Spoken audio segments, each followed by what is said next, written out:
Hello students. तो आज हम पढ़ने वाले हैं रिफ्रैक्टिव इंडेक्स के बारे में। लास्ट वीडियो में हमने पढ़ा था रिफ्रैक्शन क्या होता है और लॉज ऑफ रिफ्रैक्शन क्या होता है। आज के वीडियो में हम लोग बात करेंगे रिफ्रैक्टिव इंडेक्स के बारे में। तो रिफ्रैक्टिव इंडेक्स होता क्या है? देखो, किसी भी मीडियम में जब लाइट ट्रैवल करता है तो उसका स्पीड चेंज होता है। कितना चेंज होगा उस मीडियम में लाइट का स्पीड, वो डिसाइड करता है उस मीडियम का एक प्रॉपर्टी, जिसको हम लोग कहते हैं रिफ्रैक्टिव इंडेक्स। तो रिफ्रैक्टिव इंडेक्स क्या है? रिफ्रैक्टिव इंडेक्स एक मेजरमेंट है जो ये बताता है कि लाइट का स्पीड कितना चेंज होगा एक मीडियम में जब वो एयर से उस मीडियम में एंटर करेगा। तो ठीक है, तो क्या लिख सकते हैं इसको? It is the measure of how much the speed of light, how much the speed of light changes when it enters a medium from air। अच्छा, एयर से क्यों, किसी और मीडियम से क्यों नहीं? पढ़ेंगे किसी और मीडियम से, एक मीडियम से दूसरे मीडियम में जाता है तो क्या चेंज होता है, कैसे चेंज होता है। अभी हम लोग बात कर रहे हैं रिफ्रैक्टिव इंडेक्स की खाली। तो रिफ्रैक्टिव इंडेक्स में हम लोग एयर को लेते हैं क्योंकि एयर में लाइट का स्पीड सबसे ज़्यादा होता है। तो लाइट एयर में ट्रैवल करता रहेगा तो वो एक कांस्टेंट स्पीड से ट्रैवल करेगा। जब किसी दूसरे मीडियम में एंटर करेगा तो उस मीडियम में लाइट का स्पीड चेंज होगा। कितना चेंज होगा वो डिसाइड करता है उस मीडियम का एक प्रॉपर्टी, उसी को हम लोग कहते हैं रिफ्रैक्टिव इंडेक्स। तो इसको एक और डेफिनेशन से हम लोग समझते हैं। It is the measure of optical density लिखते हैं। इट इज द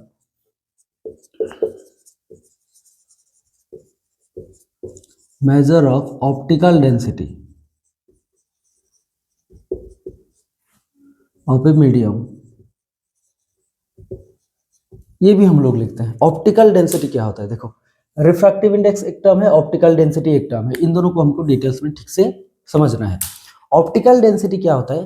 किसी भी ट्रांसपेरेंट मीडियम का एक प्रॉपर्टी होता है जो ये डिसाइड करता है कि उस मीडियम में लाइट कितना अमाउंट में रिफ्रैक्ट होगा।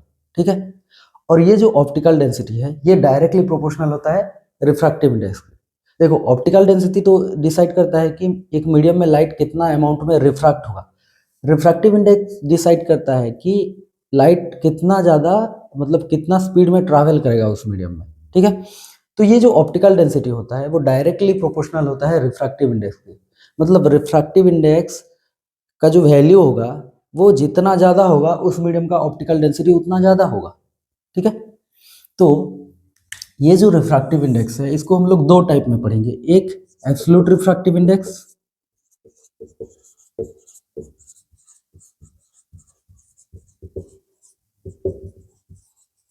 एक पढ़ेंगे एब्सोल्यूट रिफ्रैक्टिव इंडेक्स, एक और पढ़ेंगे रिलेटिव रिफ्रैक्टिव इंडेक्स।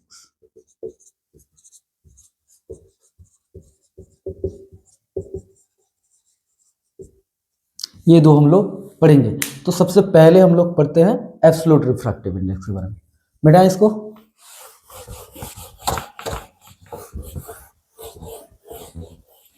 देखो, एब्सोल्यूट रिफ्रैक्टिव इंडेक्स आर आई लिख देते हैं। रिफ्रैक्टिव इंडेक्स, इसका सिंबल होता है एन। देखो, एब्सोल्यूट रिफ्रैक्टिव इंडेक्स क्या होता है? ये एक रेशियो होता है। देखो, रिफ्रैक्टिव इंडेक्स क्या करता है? एक मीडियम में लाइट का स्पीड कितना चेंज होगा उसको डिसाइड करता है। तो एब्सोल्यूट रिफ्रैक्टिव इंडेक्स का डेफिनेशन क्या होता है? The absolute refractive index of a medium is defined as the ratio of speed of light in vacuum or air to the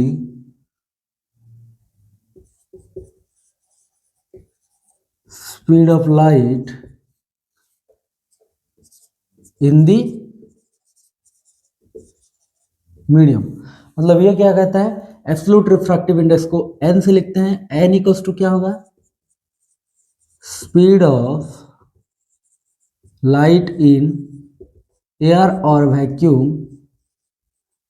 देखो एयर और वैक्यूम को अभी के लिए हम लोग सेम मीडियम मान लेंगे, दोनों में लाइट का स्पीड सेम होगा ऐसे मान लेंगे। तो absolute speed of light in air to the speed of light in the medium. ठीक है, अगर हम लोग एक इंटरफेस लें, जो ये ऊपर का मीडियम एयर है और नीचे का मीडियम कोई भी एक मीडियम है, मान लो ये ग्लास है, ग्लास वाटर कुछ भी हो सकता है, ग्लास है, ठीक है। तो लाइट आएगा ऐसे करके, यहाँ पे इंसिडेंस होगा, यहाँ पे नॉर्मल बन जाएगा और ये ऐसे करके बेंड हो जाएगा, ये एंगल ऑफ इंसिडेंस, ये एंगल ऑफ रिफ्रैक्शन। एयर में लाइट का स्पीड मान लो v1 है और एयर में जो लाइट का स्पीड होता है उसको हम लोग c से रिप्रेजेंट करते हैं, c है, और ग्लास जो है, ग्लास में लाइट का स्पीड v है मान लो। देखो c हमेशा बड़ा होगा, क्योंकि एयर में या फिर वैक्यूम में जो लाइट का स्पीड होता है वो सबसे ज़्यादा होता है, ठीक है। तो इसको रिप्रेजेंट करते हैं c से, और इसका एक फिक्स्ड वैल्यू होता है, बताऊंगा अभी। तो c है एयर में लाइट का स्पीड, और ग्लास में लाइट का स्पीड v है। अगर कोई दूसरा मीडियम होता तो उसमें भी लाइट का स्पीड हम लोग v मानते हैं यहाँ पे। तो रिफ्रैक्टिव इंडेक्स क्या हो जाएगा, रिफ्रैक्टिव इंडेक्स ऑफ ग्लास यहाँ पे कहेंगे, क्योंकि यहाँ पे बोला है क्या, refractive index of the medium बोला है। एयर को हम लोग एक मीडियम ऐसे मानते हैं जो कि पहले से है, और उसी मीडियम के बेसिस में किसी भी दूसरे मीडियम का निकालते हैं रिफ्रैक्टिव इंडेक्स, तो उसको कहते हैं एब्सोल्यूट रिफ्रैक्टिव इंडेक्स। तो एन क्या हो जाएगा, refractive index of the medium, N M भी लिखा होता है, सिंपली एन भी लिखा होता है। तो ये क्या हो जाएगा, स्पीड ऑफ लाइट, जिसको हम लोग सी लिखते हैं, speed of light in air को, और speed of light in medium क्या है, बी है। तो refractive index of the absolute refractive index of the medium C by V होता है। इसको खाली एन भी लिख सकते हो या फिर एन एम भी लिख सकते हो, दोनों चलेगा, ठीक है। तो ये जो सी है, C speed of light in air है, और ये सी का जो वैल्यू होता है वो होता है 3 इंटू 10⁸ मीटर पर सेकेंड। मीटर पर सेकेंड में करे तो इतना होता है, अगर किलोमीटर पर सेकेंड में करे तो ये हो जाता है 3 इंटू 10⁻, 3 कम कर दो किलोमीटर में, ये 5 किलोमीटर पर सेकेंड, मतलब 3 लाख किलोमीटर पर सेकेंड। लाइट का स्पीड वैक्यूम में इतना होता है, एक सेकेंड में 3 लाख किलोमीटर ट्रैवल करता है, ठीक है।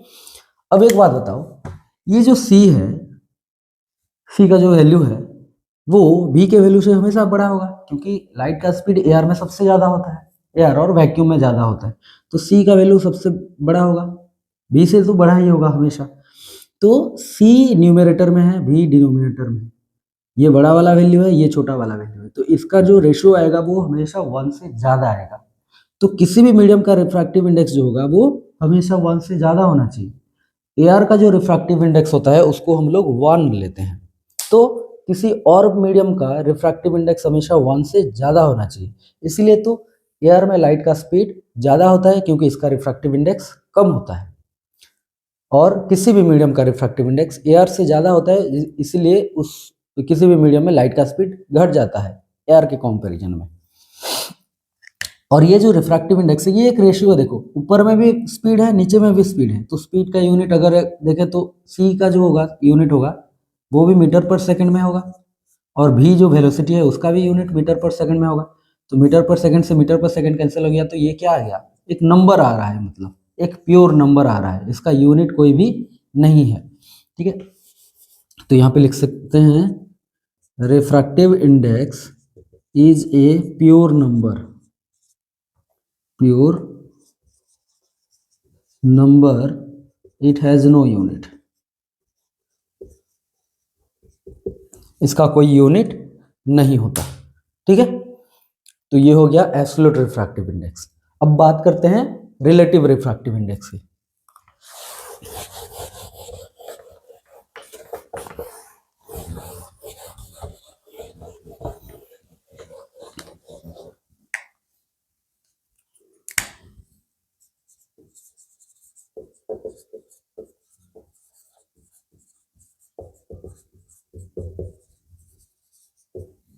रिलेटिव रिफ्रैक्टिव इंडेक्स, देखो रिलेटिव रिफ्रैक्टिव इंडेक्स मतलब क्या है? रिलेटिव जो टर्म होता है एक मीडियम के कंपैरिजन में दूसरे मीडियम का, इसके लिए यूज होता है रिलेटिव टर्म यहाँ पे। तो रिलेटिव रिफ्रैक्टिव इंडेक्स क्या होगा? एक मीडियम होगा, उसका रिफ्रैक्टिव इंडेक्स निकालेंगे किसी दूसरे मीडियम के बेसिस में। तो इसका डेफिनेशन की बात छोड़ो, पहले हम लोग समझते हैं ये होता क्या है। ये मान लो एक इंटरफेस है जो कि दो मीडियम को सेपरेट कर रहा है। ये है मीडियम 1 और ये है मीडियम 2। ये मीडियम 1 है और इसका रिफ्रैक्टिव इंडेक्स मान लो हम लोग लेते हैं n1। एब्सोल्यूट रिफ्रैक्टिव इंडेक्स इस मीडियम का ले लिए n1 और इस मीडियम का एब्सोल्यूट रिफ्रैक्टिव इंडेक्स मान लो हम लेते हैं n2। और मैं यहाँ पे कंसिडर कर रहा हूँ कि जो n1 है ये रेयरर मीडियम है, मतलब मीडियम 1 जो है ये रेयरर है और ये डेंसर है। कोई भी एक एजम्पशन लेते हैं। तो n2 डेंसर है, मतलब डेंसर मीडियम उसको कहते हैं जिसका रिफ्रैक्टिव इंडेक्स ज़्यादा होता है और रेयरर मीडियम उसको कहते हैं जिसका रिफ्रैक्टिव इंडेक्स कम होता है।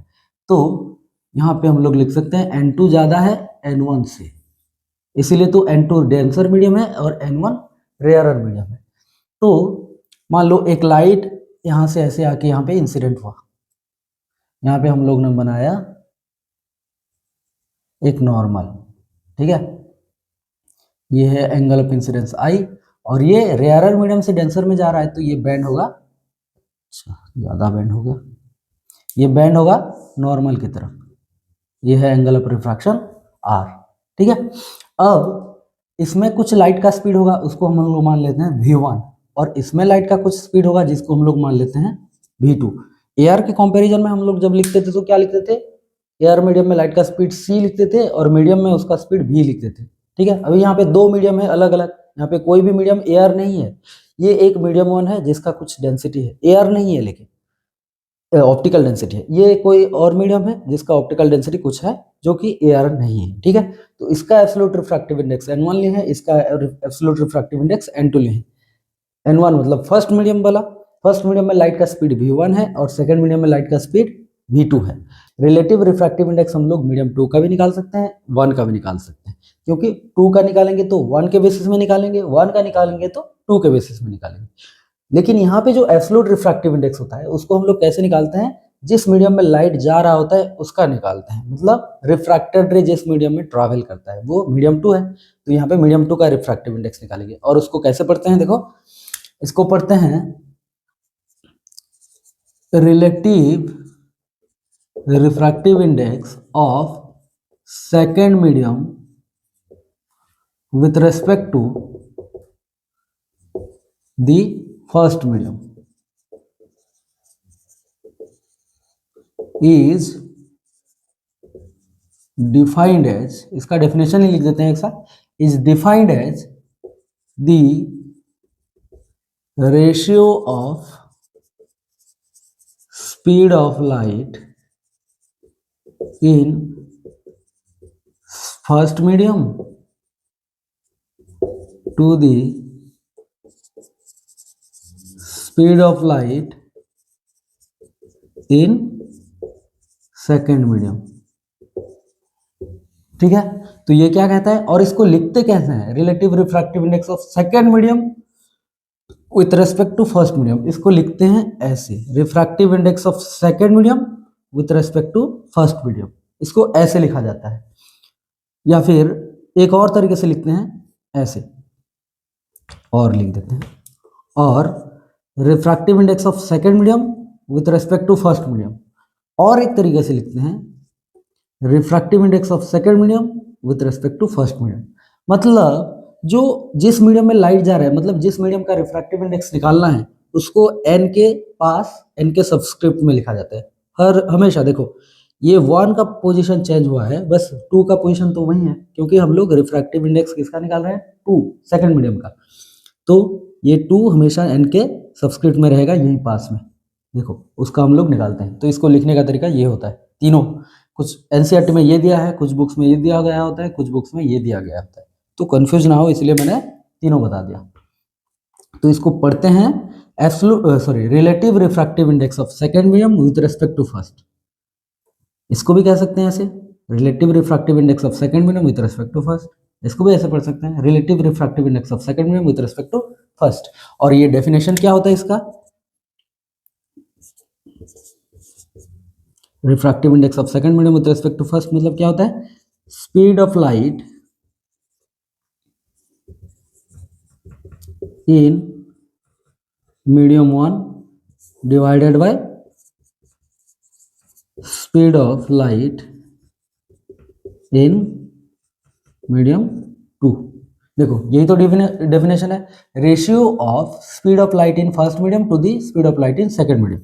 तो इसको अगर लिख देंगे तो क्या हो जाएगा, n21 refractive index of second medium with respect to first equals to speed of light in first medium में स्पीड ऑफ लाइट कितना था v1 और सेकंड मीडियम में कितना है v2।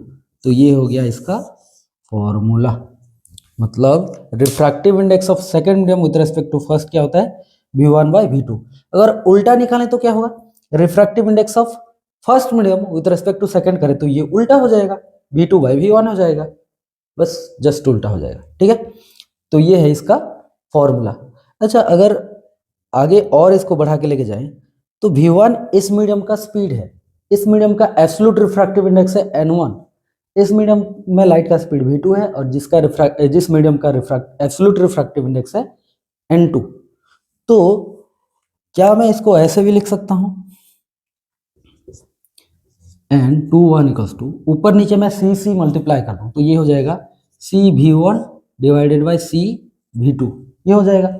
क्या इसको ऐसे भी चेंज कर सकते हैं, c/v1 c/v2, ये c को और v2 को रख लिए इन दोनों को, और जो बच गया वो ऊपर में v1 और नीचे c, तो इसको इनटू में v1/c लिख सकते हैं।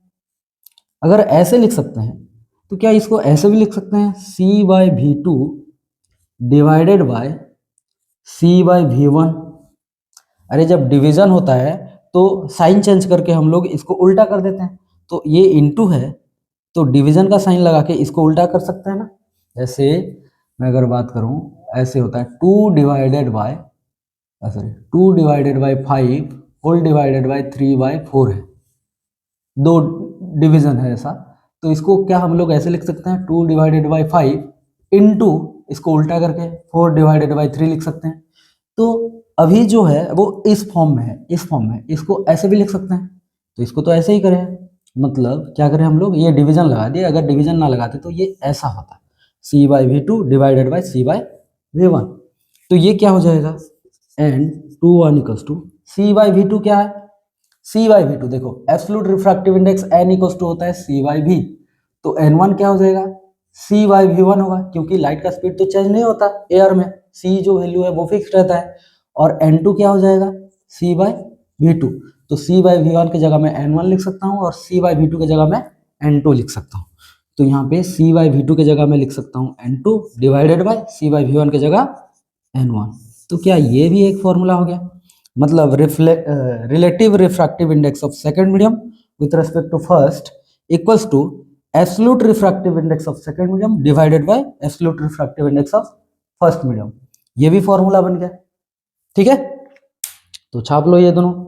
इसको एक और तरीके से लिखते हैं, देखो स्नेल्स लॉ तो पढ़े हैं ना, तो स्नेल्स लॉ में जो कांस्टेंट होता है वो होता है इसका डेफिनेशन। अच्छा, इसको मिटा देते हैं फिर समझेंगे। देखो ये दोनों फॉर्मूला याद रखो, इसको मैं नहीं मिटा रहा हूं, ऊपर का खाली मिटा रहे।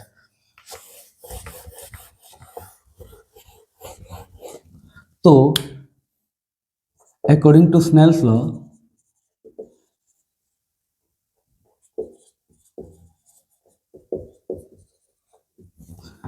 Sign I divided by sine are equals to constant लिखते थे, और इसी कांस्टेंट का जो डेफिनेशन होता था वो भी तो यही होता था, relative refractive index of second medium with respect to first medium, वही तो डेफिनेशन होता था। तो इस कांस्टेंट को हम लोग लिखते हैं, क्या लिखते हैं, इसी से लिखते हैं, तो refractive index of second medium with respect to first medium ये लिखते हैं। तो क्या हो जाएगा, ये sine I divided by sine are equals to n21 का वैल्यू कितना अभी हम लोग लिखेंगे n2/n1, तो इसको लिख सकते हैं n2/n1। तो ये हो गया फॉर्मूला स्नेल्स लॉ का इसके बेसिस में। क्या इसको क्रॉस मल्टीप्लिकेशन कर दे तो चलेगा, n1 को इधर ले आते हैं तो ये हो जाएगा n1 sine I equals to n2 sine R. ये भी स्नेल्स लॉ का एक फॉर्म है, मतलब इंसिडेंट एंगल का साइन एंगल इनटू जिस मीडियम में इंसिडेंट हुआ है लाइट उस मीडियम का refractive index equals to sine of angle of refraction into उस मीडियम का रिफ्रैक्टिव इंडेक्स जिसमें लाइट रिफ्रैक्ट हुआ है उसको मल्टीप्लाई कर देंगे। तो इन दोनों का मल्टीप्लिकेशन और इन दोनों का मल्टीप्लिकेशन हमेशा क्या रहेगा, बराबर रहेगा। ये भी है एक क्या स्नेल्स लॉ।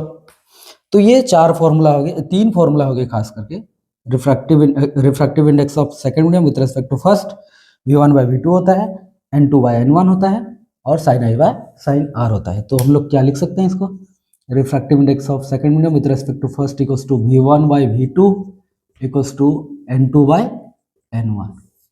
ये याद रखना है, एक ही फॉर्मूले में याद रखो, ये इतना भी होता है और ये इतना भी होता है। ठीक है, एक और चीज है, मिटा दूं इसको, जो अगर हम लोग ये n2/1 जो लिखे हैं ये v1/v2 होता है और n2/n1 होता है। तो अगर मैं लिखूं refractive index of first medium को लिखूं, refractive index of first medium with respect to second medium लिखूं, तो क्या इसका फॉर्मूला जो होगा इसका उल्टा आएगा, मतलब n1/n2 आएगा और वेलोसिटी के बेसिस में लिखूं तो ये आएगा v2/v1 आएगा।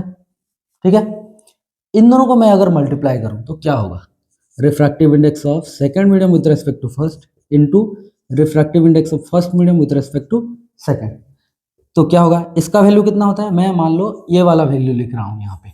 ठीक है, तो n2/1 जो है refractive index of second medium with respect to first, इसका फॉर्मूला क्या है n2/n1। तो मैं इसको लिखता हूँ n2/n1 into refractive index of first with respect to second का कितना है n1/n2। तो n2 से n2 कैंसिल, n1 से n1 कैंसिल, तो क्या होगा ये refractive index of second medium with respect to first into refractive index of first medium with respect to second equals to कितना हो रहा है 1। तो अगर इस वाले टर्म को मैं इधर ले जाऊं तो क्या होगा, refractive index of second medium with respect to first equals to 1 divided by refractive index of first medium with respect to second. ये हो जाता है, मतलब रेसिप्रोकल होता है। इस मीडियम का रिफ्रैक्टिव इंडेक्स अगर इस मीडियम के बेसिस में निकालें तो वो जितना होता है वो रेसिप्रोकल होता है इस मीडियम का रिफ्रैक्टिव इंडेक्स इस मीडियम के रिफ्रैक्टिव इंडेक्स के बेसिस में, ये एक दूसरे के रेसिप्रोकल होता है। ठीक है, ये भी एक रिलेशन हो गया। तो ये सारे रिफ्रैक्टिव इंडेक्स के फॉर्मूलेस हैं। ठीक है, अब इसको यूज करके हम लोग ये बताएंगे कि लाइट रे जो रेयरर मीडियम से डेंसर मीडियम में जाता है तो नॉर्मल की तरफ क्यों बेंड होता है, या फिर लाइट रे जब डेंसर मीडियम में रेयरर मीडियम में जाता है तो लाइट रे अवे फ्रॉम नॉर्मल क्यों बेंड होता है। अगर लाइट रे ऑब्लिक इंसिडेंस ना होकर नॉर्मली इंसिडेंट हो तो क्या होगा, क्या रिफ्रैक्शन होगा क्या नहीं होगा, वो भी हम लोग देखेंगे। ठीक है, तो मिटाएं इसको।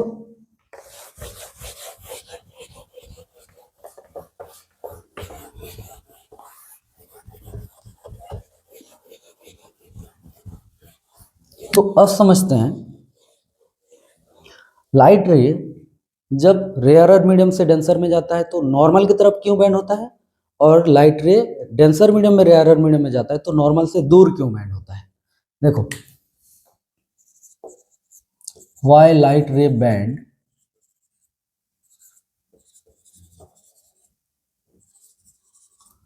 when bend towards normal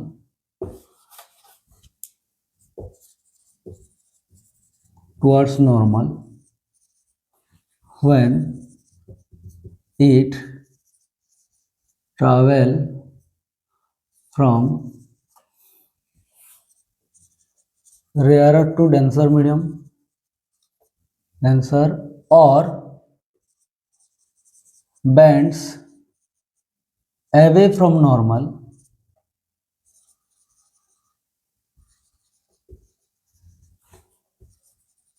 when it travels from denser to rarer। ये देखो एनसीईआरटी में है नहीं इसके बारे में कुछ, इसको हम लोग समझेंगे स्नेल्स लॉ से कि क्या क्यों होता है बैंड। ठीक है, क्यों होता है बैंड, मतलब नॉर्मल की तरफ क्यों बैंड होता है और नॉर्मल से दूर क्यों बैंड होता है, तो उसको बस समझेंगे। तो फर्स्ट केस हम लोग लेते हैं, when light travel from rarer to denser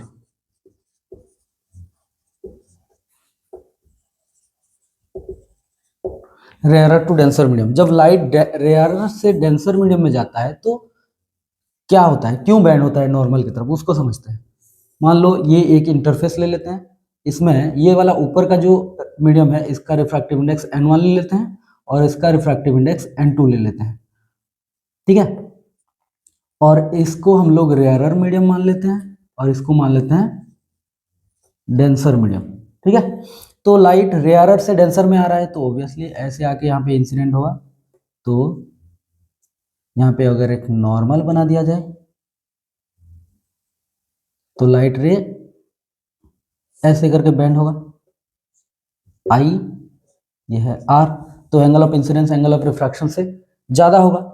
अब क्यों होगा ऐसा, इसको हम लोग अभी समझेंगे। देखो ये एंगल ऑफ इंसिडेंस आई हुआ है, एंगल ऑफ रिफ्रैक्शन हम लोग ड्रॉ मतलब रिफ्रैक्टेड रे ड्रॉ नहीं करे हैं। अब देखो अकॉर्डिंग टू स्नेल्स लॉ क्या होता है, अकॉर्डिंग टू स्नेल्स लॉ अभी अभी हम लोग पढ़े, sine I divided by sine are equals to n2 divided by n1, ये अभी हम लोग पढ़े हैं। तो ये मीडियम रेयरर है, ये मीडियम डेंसर है। जो मीडियम डेंसर होता है, ऑप्टिकली डेंसर होता है, उसका रिफ्रैक्टिव इंडेक्स ज्यादा होता है किससे, जिस रेयरर मीडियम का ऑप्टिकल डेंसिटी से, रिफ्रैक्टिव इंडेक्स से। तो यहाँ पे n2 जो है वो n1 से ज्यादा है। तो इन दोनों का अगर मैं रेशियो लूँ n2 डिवाइडेड बाय n1 करूँ तो क्या होगा, जो इसका रिजल्ट आएगा वो 1 से बड़ा होगा। क्यों होगा, n2 बड़ा है n1 छोटा है। मान लो n2 5 है और n1 5 से छोटा है मतलब 4 है, तो इसका जो भी रिजल्ट आएगा वो कितना आएगा, 1 पॉइंट ये आ जाएगा 25 आएगा, मतलब 1 से बड़ा हुआ या नहीं हुआ, 1 से बड़ा है ना। तो ऊपर न्यूमरेटर में जो अगर बड़ा होता है नंबर तो डिनोमिनेटर में अगर छोटा होता है तो इसका जो रेशियो होता है वो 1 से बड़ा आता है। तो हम लोग इसको लिख सकते हैं n2 bye n1 is greater than 1। तो ये n2 बाय n1 अगर 1 से बड़ा है तो ये भी तो 1 से बड़ा होना चाहिए। तो इसको लिख सकते हैं sine I divided by sine R is greater than 1 लिख सकते हैं। ये अगर 1 से बड़ा है तो ये भी तो 1 से बड़ा होगा। तो sine I is greater than, इसको अगर इधर ले जाऊं तो 1 के साथ मल्टीप्लाई हो जाएगा तो हो जाएगा साइन आर हो जाएगा। अगर दोनों साइड का साइन एंगल हटा दूं तो ये हो जाएगा आई इज ग्रेटर देन आर, मतलब एंगल ऑफ इंसिडेंस जो है वो बड़ा होगा किससे, एंगल ऑफ रिफ्रैक्शन से। तो एंगल ऑफ इंसिडेंस से बड़ा होगा एंगल ऑफ रिफ्रैक्शन से, तो एंगल ऑफ रिफ्रैक्शन छोटा होना चाहिए। अगर छोटा होगा तो किधर बेंड होगा, नॉर्मल की तरफ बेंड होगा। तो इसीलिए लाइट रे जो है नॉर्मल की तरफ बेंड होता है जब रेयरर मीडियम से डेंसर मीडियम में जाता है, ठीक है। अभी अगर दूसरे मीडियम की बात करें, दूसरा अगर सेकंड केस की बात करें कि अगर लाइट रे जो है वो डेंसर मीडियम से रेयरर में जाएगा तो क्या होगा, अवे फ्रॉम नॉर्मल बेंड होगा। क्यों होगा उसको भी देखते हैं, मिटाएं इसको। अब देखो सब पूरा नहीं मिटाएंगे, इसको यहां तक मिटाते हैं बस, और इसको केस 2 लिख देते हैं। When light ray travel from denser to rarer,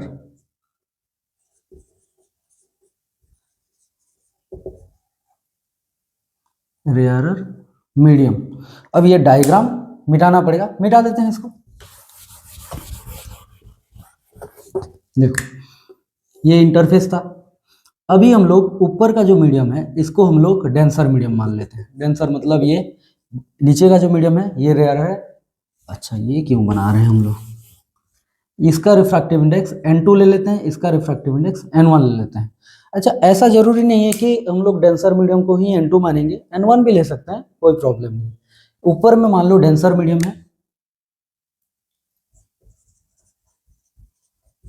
और नीचे है रेयरर मीडियम, तो n2 जो है वो है ज्यादा है n1 से। अगर लाइट रे n2 से आके इस इंटरफेस में गिरता है, यहाँ पे बनेगा क्या, नॉर्मल, ऐसे नॉर्मल बनेगा। अब ये है angle of incidence I, light रे डेंसर मीडियम से रेयरर मीडियम में जा रहा है तो अवे फ्रॉम नॉर्मल जाना चाहिए, तो एंगल ऑफ रिफ्रैक्शन ज्यादा होना चाहिए। अब वो होगा कि नहीं होगा देखते हैं, चेक करते हैं। देखो रिफ्रैक्टिव इंडेक्स सेकंड मीडियम का ज्यादा है, first medium refractive index of denser medium है ये, और ये n2 जो है वो n1 से ज्यादा है।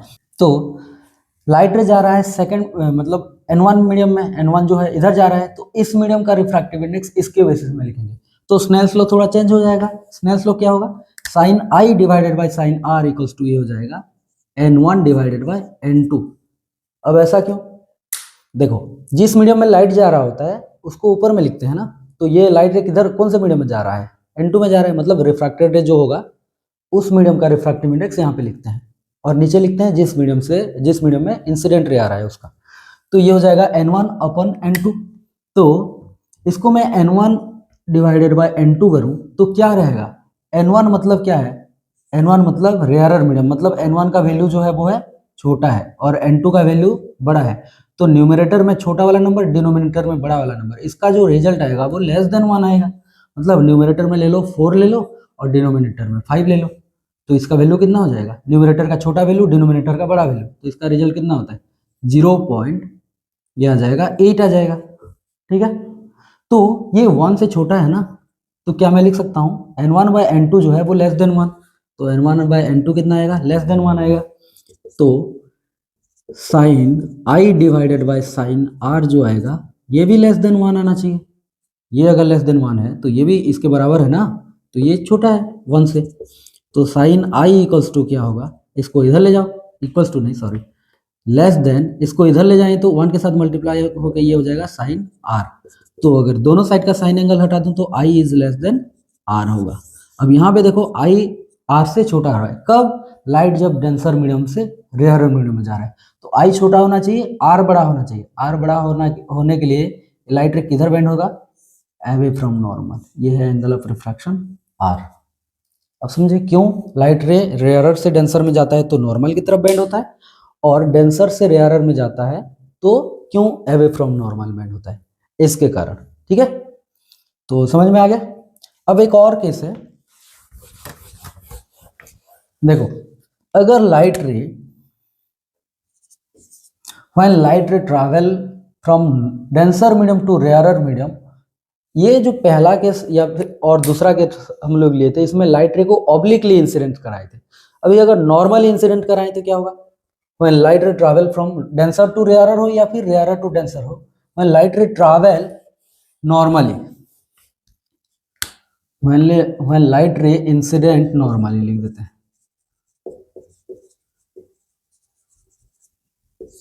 लाइट रे अगर नॉर्मल इंसिडेंस होगा, नॉर्मल इंसिडेंस मतलब कैसे, देखो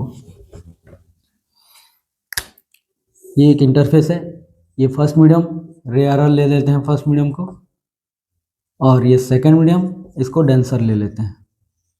ठीक है, और लाइट रे नॉर्मली इंसिडेंट हो रहा है, नॉर्मली मतलब 90 डिग्री में, सरफेस के साथ 90 डिग्री। अगर इसका नॉर्मल बनाया जाए, अरे भाई ये लाइट रे ऐसे करके इंसिडेंट हो रहा है नॉर्मली, इसका अगर नॉर्मल बनाया जाए तो नॉर्मल भी तो यही होगा इंसिडेंट रे के साथ ही, मतलब एंगल ऑफ इंसिडेंस यहाँ पे कितना है 0 डिग्री, नॉर्मल भी वही बनेगा, इंसिडेंट रे भी उसमें ही है, मतलब दोनों के बीच का एंगल, इंसिडेंट रे और नॉर्मल के बीच का एंगल 0 डिग्री है। अगर ये 0 डिग्री है तो लाइट रे कैसे जाना चाहिए, ऐसे सीधा जाना चाहिए। क्यों सीधा जाएगा, क्यों जाएगा उसको देखते हैं। देखो इसमें sine I divided by sine r अगर ले तो क्या हो जाएगा, ये फर्स्ट मीडियम डेंसर है, सेकंड मीडियम रेयरर है, तो फर्स्ट से सेकंड जा रहा है, मतलब ये हो जाएगा N2 डिवाइडेड बाय N1 होगा। तो इसमें अगर मैं साइन आर का वैल्यू निकालूं, साइन आर इसको इधर ले जाऊं तो ये इधर आ जाएगा, मतलब ये उल्टा होके इसके साथ मल्टीप्लाई होगा। कैसे, sine are equals to sine i into N1 by N2 होगा। ठीक है, ऐसे होगा ना, अगर समझ नहीं आया तो डायरेक्ट नहीं करते, इसको ऐसे लिख देते हैं, साइन आई डिवाइडेड बाय, ये नीचे आएगा इसको इधर ले आए तो N2 डिवाइडेड बाय N1 होगा,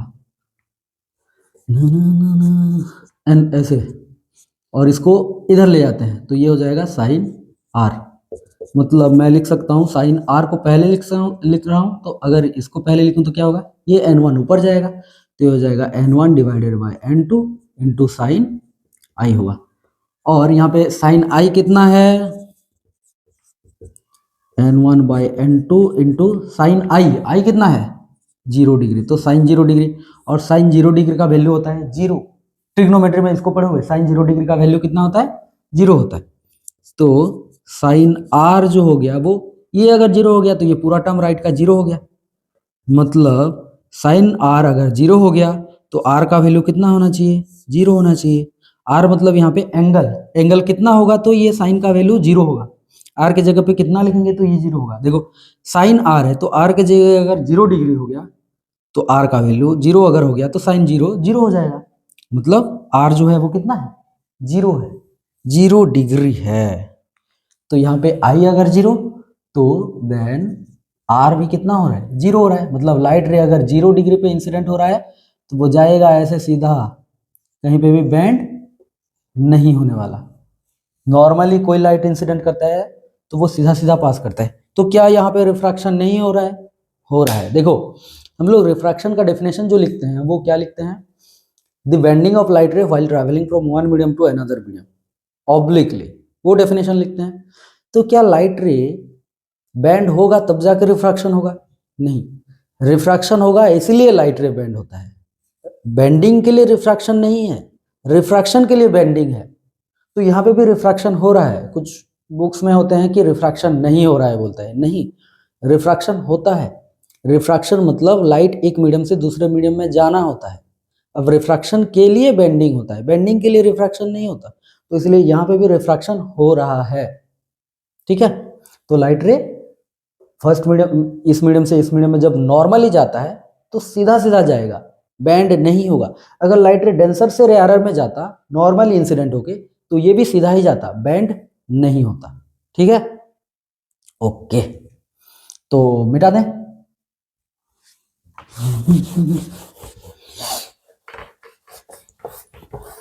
तो ये सब हमने समझ लिया क्या क्या, कि रिफ्रैक्टिव इंडेक्स क्या होता है, और लाइट रे एक मीडियम से दूसरे मीडियम में जाता है तो किधर बैंड होता है और क्यों उस डायरेक्शन में बैंड होता है। जैसे रेयरर से डेंसर में जाता है तो नॉर्मल की तरफ क्यों बैंड होता है, और रेयरर डेंसर से रेयरर में जाता है तो नॉर्मल से दूर क्यों बैंड होता है।